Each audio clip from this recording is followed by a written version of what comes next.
हे बघा विद्यार्थी मित्रांनो, त्रिकोण रचनेतलं ही जी आकृती आहे, रेग्युलर प्रश्न आहे 11वा। तर ते वाक्य बघा, 3 बाजू दिल्या असता त्रिकोण काढणे।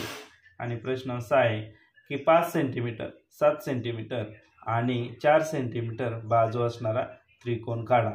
अशा वेळेस जी सर्वात मोठी बाजू आहे ती पाया घ्यायची। मग आपण 7 सेंटीमीटर बीडी रेषा काढूया। 7 सेंटीमीटर, त्याला नाव देऊया बी डी। त्यानंतर आपणाला दुसरी बाजू आहे त्यापेक्षा कमी अंतराची 7 पेक्षा 5। मग काय करायचं, कंपासमध्ये 5 सेंटीमीटर अंतर घ्यायचं। बघा अगदी तंतोतंत घ्या, 5 सेंटीमीटर अंतर घेतलं।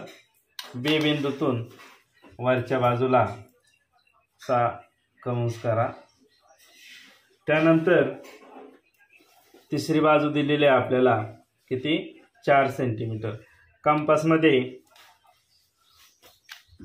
4 सेंटीमीटर अंतर घ्या, व्यवस्थित अंतर घ्या। बघा 0 पासून तर 4 पर्यंत दिसतंय। हे बघा, हे बघा 4 सेंटीमीटर तंतोतंत घेतलंय। मग कंपासच्या सहाय्याने डी बिंदूवर कंपासचं टोक ठेवून वरच्या बाजूला असा कंस काढा।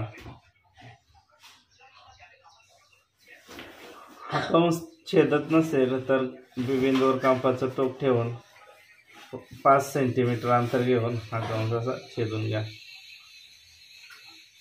मग आपणाला या ठिकाणी ए बिंदू मिळतोय। हा मग पट्टीच्या सहाय्याने हा ए बिंदू बी बिंदूमध्ये जोडा। त्यानंतर हा ए बिंदू पट्टीच्या सहाय्याने डी बिंदूमध्ये तंतोतंत जोडा। अशा प्रकारे 3 बाजू दिल्या असता त्रिकोण रचना करता येते। परंतु मित्रांनो एक लक्षात ठेवा, अशा वेळेस जी सर्वात मोठी बाजू दिलेली असते 7 सेंटीमीटर किंवा कुठलंही अंतर असेल ते अगोदर पाया घ्या।